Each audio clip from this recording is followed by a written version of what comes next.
Une veille d'élection sur fond d'attaques terroristes au Niger. 7 soldats en sont morts.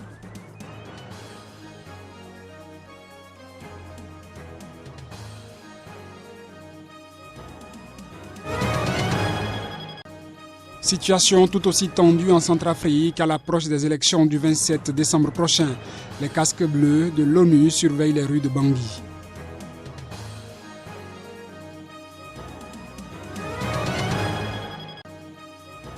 Au Maroc, un nouveau couvre-feu est en vigueur depuis hier soir pour raison de Covid-19. Il dure 3 semaines.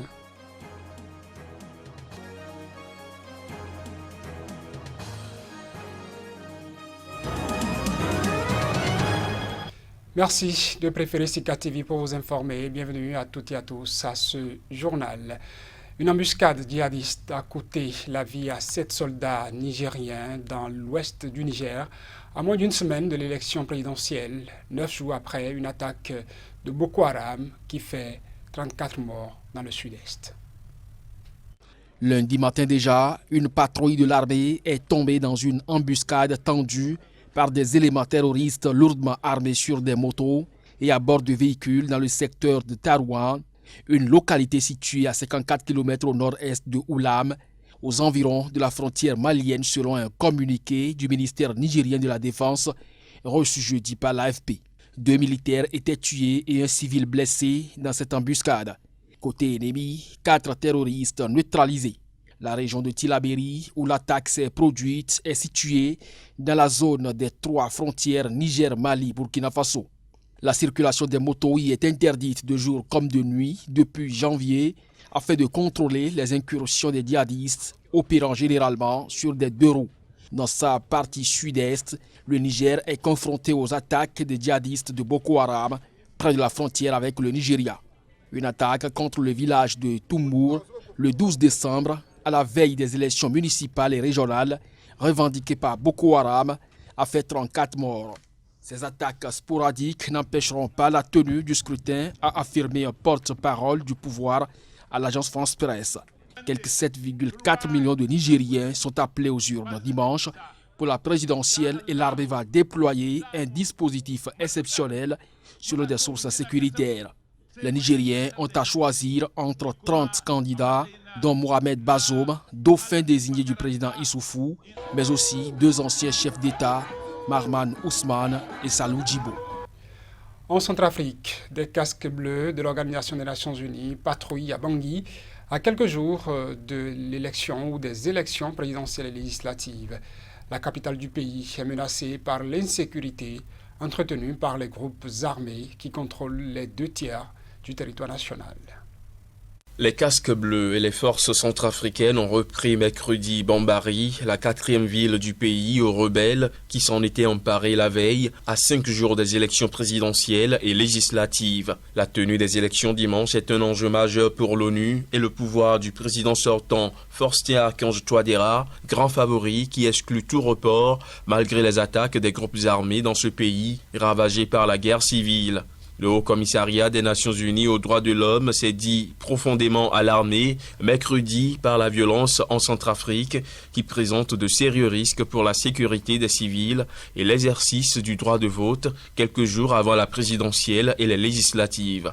Des éléments de l'unité pour la paix en Centrafrique, un des nombreux groupes armés qui se partagent plus des 2 tiers du pays et parmi ceux entrés en rébellion à l'approche des élections, avaient lancé une attaque mardi matin contre Bambari. Mais le porte-parole de la force de la mission de l'ONU en Centrafrique a rassuré mercredi que la situation était sous contrôle. La procureure de la Cour pénale internationale, Fatou Bensouda, a appelé mardi toutes les parties, tous les groupes armés, les acteurs politiques et leurs partisans au calme et à la retenue avant les élections en Centrafrique, sous peine de poursuite. Le président Touadéra, qui a reçu des renforts militaires du Rwanda et de la Russie, a également exclu de négocier avec les rebelles. Le Haut-Commissariat des Nations Unies aux droits de l'homme a rappelé à toutes les parties, y compris les forces de sécurité et les groupes armés ainsi que les forces internationales et étrangères, qu'elles sont tenues de respecter le droit international humanitaire et le droit international relatif aux droits de l'homme applicable. Pour aider Bangui à renforcer les capacités défensives de la Centrafrique, la Russie a répondu rapidement à la demande du gouvernement et envoyé 300 instructeurs supplémentaires pour la formation de l'armée nationale, a indiqué mardi le ministère russe des Affaires étrangères, après avoir assuré la veille qu'il ne s'agissait pas d'envoi de troupes.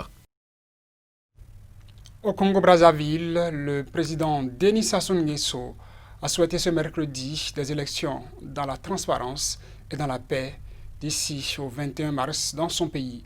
Il veut par ailleurs engager le pays sur la voie du vaccin contre la Covid-19. Précision à travers cet élément.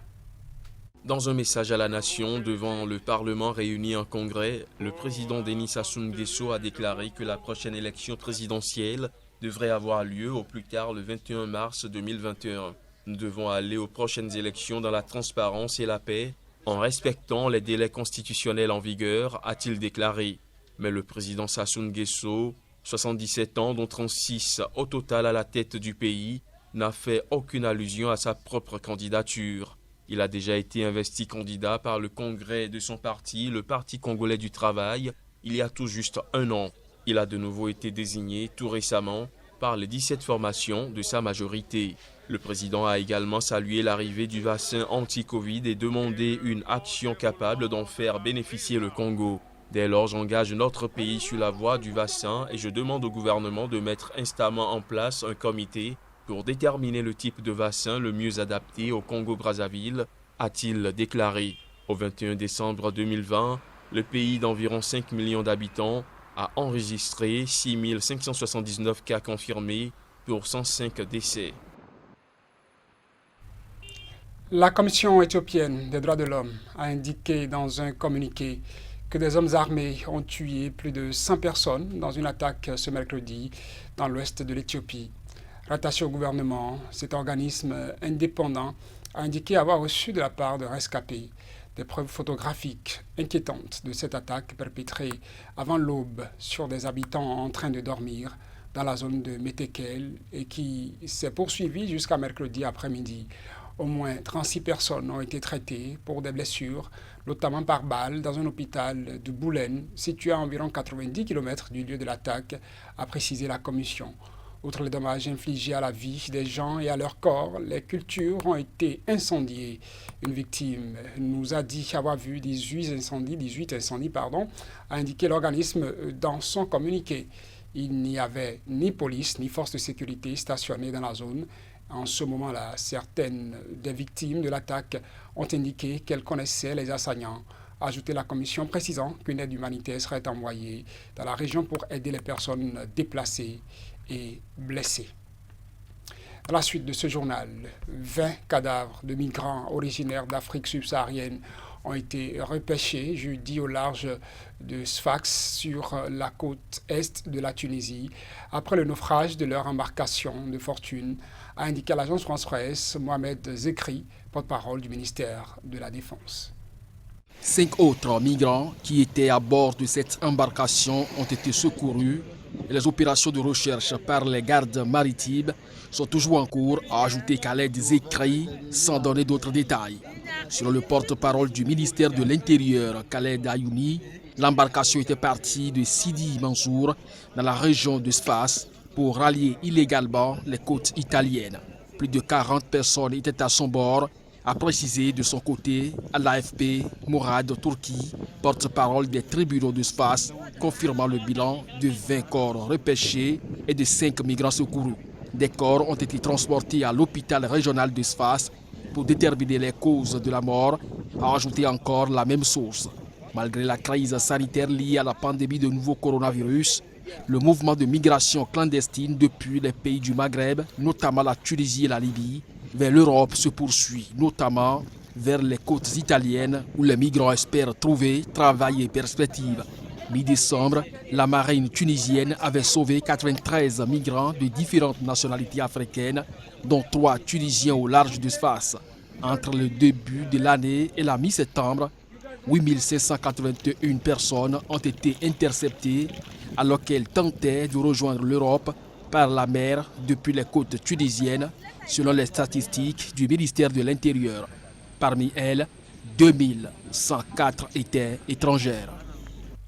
Au Maroc, le nouveau couvre-feu nocturne à l'échelle nationale, mis en place et entré en vigueur hier soir pour une durée de 3 semaines pour juguler la propagation de la pandémie de la Covid-19.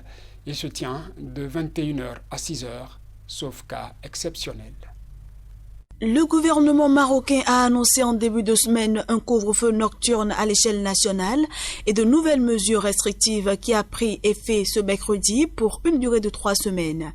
Les nouvelles mesures incluent aussi l'interdiction des fêtes et des rassemblements publics ou privés, ainsi que la fermeture des restaurants, cafés, commerces et grandes surfaces à 20h, détaille un communiqué de l'exécutif marocain. Les restaurants dans les grandes villes de Casablanca, Marrakech, Agadir et Tanger devront fermer totalement pour une durée de 3 semaines. Ces restrictions visent à renforcer les procédures de l'état d'urgence sanitaire en vigueur depuis la mi-mars sur la base des recommandations de la commission scientifique et technique. La pandémie ne faiblit pas au Maroc où plus de 2000 nouveaux cas positifs sont en moyenne recensés au quotidien. Les médias locaux ne manquent pas d'alerter sur la baisse du nombre de tests réalisés chaque jour. Le Maroc comptabilise au total plus de 418 000 cas de contamination, dont 7 000 décès et plus de 380 000 guérisons selon un dernier bilan officiel. Le pays espère lancer d'ici la fin de l'année une campagne nationale de vaccination visant à immuniser en 3 mois quelques 20 millions d'adultes. La date de lancement de la campagne n'a jusqu'à présent toujours pas été annoncée. Le Maroc a prolongé l'état d'urgence sanitaire jusqu'au 10 janvier 2021. Plusieurs villes du pays étaient déjà soumises à des restrictions de circulation. Casablanca vit sous couvre-feu nocturne depuis septembre. Et c'est déjà tout pour ce journal, mesdames et messieurs. Merci pour votre attention à Sika TV.